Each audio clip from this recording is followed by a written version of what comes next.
Big TV భక్తి సమాచారం WhatsApp ఛానల్లో జాయిన్ అవ్వండి. అన్ని విశేషాలు ఎప్పటికప్పుడు తెలుసుకోండి. ప్రేక్షకులందరికీ నమస్కారం. ఈరోజు మనం అంటే ద్వారాలకు సంబంధించిన ఎపిసోడ్స్ ఏవైతే చేస్తున్నామో ఆ ఎపిసోడ్స్లో భాగంగా ఈరోజు సింహద్వారానికి సంబంధించిన ఇంకా డెప్త్ నియమాలు, అంటే ఒక సింహద్వారం అనేది అసలు ఈ కమ్మీలు ఎలా ఉండాలి, గడప ఉండాలా లేదా, చాలామందికి ఇలాంటి ప్రశ్నలు ఉంటాయి. వీటన్నిటికి సంబంధించిన సమాచారం ఈ వీడియోలో మనం తెలుసుకుందాం. సో మనం ద్వారాలకు సంబంధించిన ఇప్పటికీ ఎపిసోడ్స్ ఆల్మోస్ట్ 7-8 ఎపిసోడ్స్ అయిపోయినాయండి. అసలు నిజంగా సింహద్వారానికి సంబంధించి నిజంగా ఇన్ని ఉన్నాయా అనే ఒక ప్రశ్నార్థకంగా ఎంతోమంది కనిపించవచ్చు. కానీ నిజంగా మనం ఫాలో అవ్వగలిగితే ఇవన్నీ కూడా ఒక మంచి రిజల్ట్ అనేది తీసుకొని వస్తుందండి. సో ఇక్కడ మీరు అర్థం ఏం చేసుకోండి అంటే, ఒకటి అసలు సింహద్వారానికి నియమాలు ఎందుకు చెప్పారు. ఒకటి, మనము ఎవరైతే ఇల్లు కట్టుకుంటున్నారో ఆ ఇల్లు కట్టుకునే వాళ్ళు ఇలాంటి దోషాలు లేకుండా మీరందరూ బాగుండాలని మన మహర్షులు వాళ్ళ యొక్క దివ్య దృష్టితో ఇవన్నీ తీసుకొని ప్రాక్టికల్గా చూసి అనుభవించి దాని తర్వాత ఇలాంటివి చేయడం వల్ల ఇలాంటి లాభ నష్టాలు ఉంటాయి. సో మీరందరూ బాగుండాలనే ఒక ఉద్దేశంతో ఇవన్నీ మనం చెప్పారు. ఫాలో అవుదాం, మన మంచిగా చెప్పారు. సో ఇప్పుడు సింపుల్గా మెయిన్ హెడ్డింగ్ చూడండి, సింహద్వారం నియమాలు. సో ఒక సింహద్వారానికి సంబంధించిన నియమాలు ఎన్ని రకాలుగా ఉంటాయి, వాటి యొక్క కండిషన్స్ ఏంటి, క్లియర్. ముందు సింహద్వారానికి గడప ఉండాలా లేదా అని చాలామంది అడుగుతారు. తప్పనిసరి ఉండాలి సార్. ప్రతి ఇంట్లో అయితే పెడతారు కదా, మరి దీని గురించి ఎందుకు చెప్తున్నారు మీరు? సో నేను చాలా సిటీస్ తిరుగుతూ ఉంటానండి. సింహద్వారం కూడా లేకుండా చాలామంది డోర్లు పెట్టేస్తున్నారు. సో ఇలా చేయకుండా మీరు సెట్ చేసుకోండి అనే ఒక ఉద్దేశంతో ఈ వీడియో చేయడం అనేది జరుగుతుంది, గుర్తుపెట్టుకోండి. నెక్స్ట్, గడప నేలలో ఉండడము. అంటే కొన్ని ఇండ్లు నిజంగా మీరు ఈ వీడియో చూడండి, ప్రతి ఒక్క సింహద్వారం ఇలానే ఉంది. ఇది కలికాలం కాబట్టి ఇలా జరుగుతుందేమో. ఎందుకంటే చాలామందికి జరిగే నష్టాలకు ఎన్నో రకాల కారణాలలో వాస్తు లోపాలతో తయారు చేయబడుతున్న మీ ఇల్లే కారణం. అర్థం చేసుకోండి. చాలామంది ఏం చేస్తున్నారంటే ముందుగా డోర్ ఫ్రేమ్ పెట్టేస్తున్నారు, డైరెక్ట్ భూమి మీద పెట్టేస్తున్నారు, తర్వాత ఫ్లోరింగ్ వేస్తున్నారు. ఈ 3 ఇంచుల ఫ్లోరింగ్ ఆ 4 ఇంచుల గడపను మొత్తం మూసేసి జస్ట్ 1 ఇంచ్ బయట కనపడేలాగా చేస్తుంది. సో గడప నేలలో అంటే ఫ్లోరింగ్ లోపలికి వెళ్ళిపోతుంది.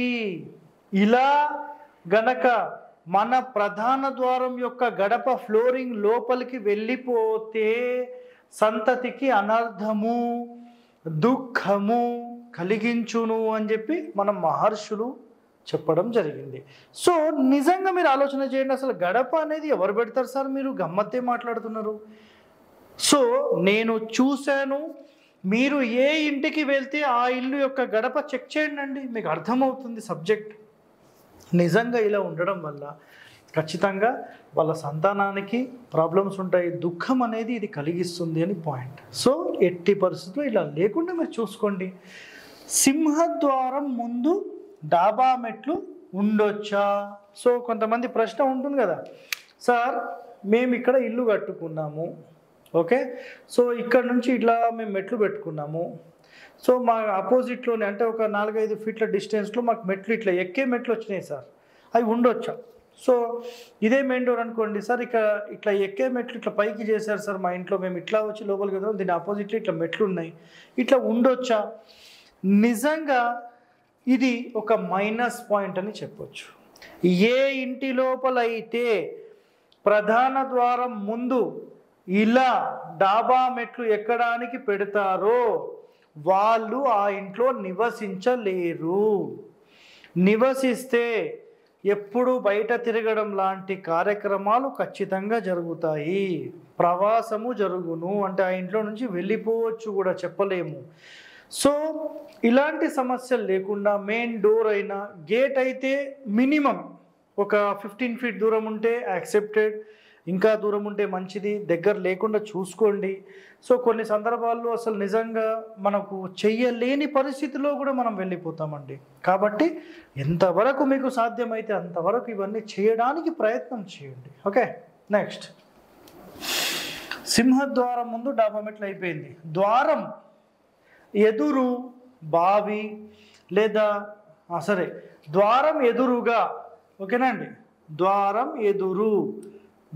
ఎదురుగా బావి ఉంటే, సో చాలామంది ఏంటంటే ప్రధాన ద్వారం ముందు ఒక బావి ఉందనుకోండి, ఇటు పక్కకుంటే ప్రాబ్లం లేదు, కానీ ఆపోజిట్లో ఉందనుకోండి, అప్పుడు ఏం జరుగుతుంది అంటే ద్వారం ఎదురుగా బావి ఉంటే ఇది 100% గర్భశోకాన్ని మిగులుస్తుంది. గర్భశోకం అంటే ఏంటి సార్? గర్భకోశ వ్యాధి. అసలు గర్భశోకం అంటే ఏంటి? పిల్లలు కలగకుండా లేదా పుట్టిన పిల్లలకు ఏదైనా వ్యాధి వల్ల మరణించడము, లేదంటే వాళ్ళకు అన్నెసెసరీ ప్రాబ్లమ్స్ వచ్చి పిల్లలే లేకుండా పోవడము, పిల్లలే పుట్టకుండా పోవడము, ఇలాంటివి జరుగుతాయి. సో ప్రధాన ద్వారం ముందు మ్యాక్సిమం అయితే ఎవరు పెట్టరు, కానీ పెడితే ఇలాంటి సమస్యలు వస్తాయి. ముందు జాగ్రత్త తీసుకొని మనం అందరం బాగుందామనేది ఒక ఉద్దేశం. నెక్స్ట్ గడప కింద నుంచి చాలామంది ఏం చేస్తున్నారంటే గడప కింద ఓపెన్ చేసి కింద నుంచి నీళ్లు పోయేలాగా చేస్తారండి. దీనివల్ల అరిష్టము 100%, ధన నాశనము, దరిద్రంలోకి కూడా వెళ్తామండి. ఎప్పుడు కూడా ఇలా చేయకండి. సింహద్వారము గోడ మూలకు పెడితే సుఖమును నశింపజేయును. చాలా వరకు ఏంటంటే మొత్తం ఇంటికి సంబంధించి ఒక మూలకు పెట్టడము, లేదంటే గోడకు సంబంధించి బయటి మూలకు పెట్టడము లాంటివి చేసినప్పుడు ఇది 100% సుఖమును నశింపజేయును అని శాస్త్రం చెప్పింది. నెక్స్ట్ ద్వారము కిటికీలు మూలలకు పెడితే, ఫర్ ఎగ్జాంపుల్ ఇంటికి సంబంధించిన పూర్తి ఈశాన్య మూలకు కానీ వాయువ్య మూల కానీ ఆగ్నేయ మూల నైరుతి ఏ మూలైనా సరే అసలు పూర్తి మూలలకు ద్వారాలు కానీ కిటికీలు కానీ పెడితే చూపు మందగించును, భవిష్యత్తు నెమ్మదిస్తుంది. ఒకటోది ఆరోగ్యము దెబ్బతింటుంది. నెక్స్ట్ సంతతికి దోషము నిచ్చును. సో ఇవన్నీ చూశారు కదా. సో ఇక్కడ మీరు అర్థం చేసుకుంటే ఈశాన్య ద్వారాలు మొదలైన తర్వాత ఈ కలికాలంలో చాలా వరకు నెగిటివిటీ, తల్లిదండ్రులకు పడకపోవడము, దాని తర్వాత ఉమ్మడి కుటుంబాలు ఇవన్నీ నాశనం అయిపోయాయి. సో ఎవరికి వాళ్ళు యమునా తీరే అన్నట్టుగా ఈశాన్య ద్వారం అనేది పూర్తిగా నష్టాన్నే మీకు కలిగించింది. సో ఎట్టి పరిస్థితుల్లో మూల ద్వారాలు వద్దనేది శాస్త్రం. సార్ మీరు చెప్పింది నిజమా అబద్ధమేమో, మీరే చెప్తున్నారేమో కల్పించి, గాయత్రి శాస్త్రీయ గృహవాస్తు 227, 228 పేజీ నెంబర్ చదవండి, మీకు అర్థమవుతుంది. నాకు చెప్పాల్సిన అవసరం లేదండి. శాస్త్రంలో ఏముందో అది 100% నేను చెప్తాను, గుర్తుపెట్టుకోండి. ఇది ఫాలో అవ్వడం మంచిది. ఉత్తరంలో గడప సాధారణంగా ఫ్లోరింగ్ హైట్లో మాత్రమే మనం గడప అనేది పెట్టాలి. అయితే పడమర కానీ దక్షిణం కానీ ఒక 1 mm అట్లా హైట్ చేయొచ్చు అనేది కొన్ని శాస్త్రాల్లో ఉంది. మరి ఎంతవరకు అనేది మనకు తెలియదు.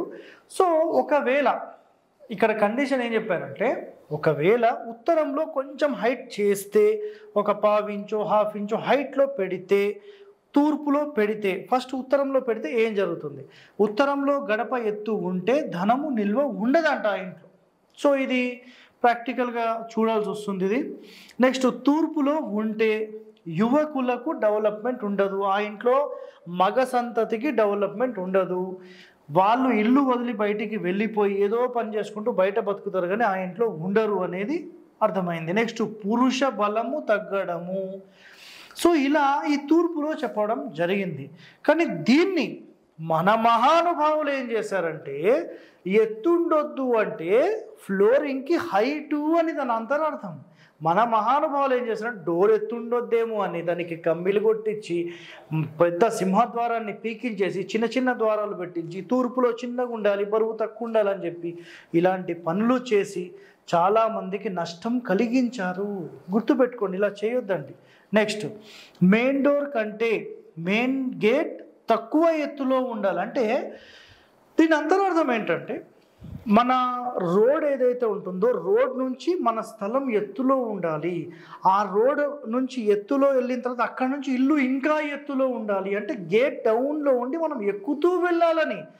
మన మహానుభావులు చేసిన కొన్ని మిస్టేక్స్ ఏంటంటే, దక్షిణం అయితే రోడ్డు కంటే ఇల్లు డౌన్ ఉన్నా ఏమీ కాదు అని చెప్పి చాలామందిని నష్టపరిచారు.